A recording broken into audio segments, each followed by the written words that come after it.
You see the big man Shakespeare, because that's who we're here for. We're not here for me, we're here for Shakespeare, yeah?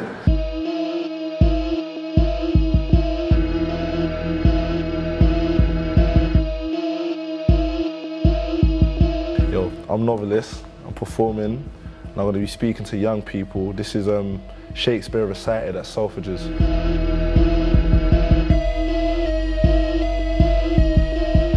My idea was to display the importance of slang to young people. Shakespeare used a lot of slang terminologies and even made up words that we use now. I feel like that's quite a good thing, so that's kind of what I want to speak about and discuss with the young people today.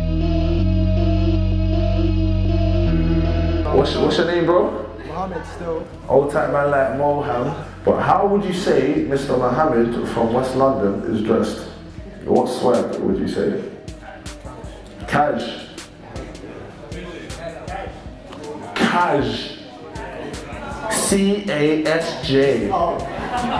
I'll take that, I'll take that. Calm, yeah? How would you say Grand Mix is dressed? Gang, trust, yeah. Gang.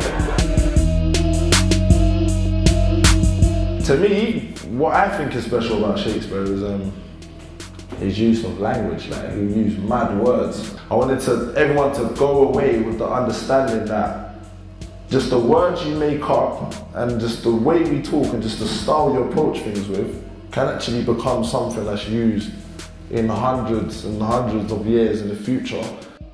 Flavor. When I'm on the mic is energy flavor. Hey man, you not ready for that one again, yeah?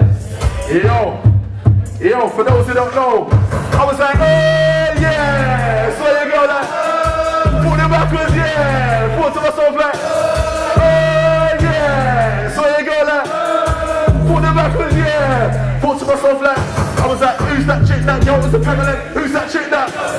Who's that chick that? Yeah, blood, and I'm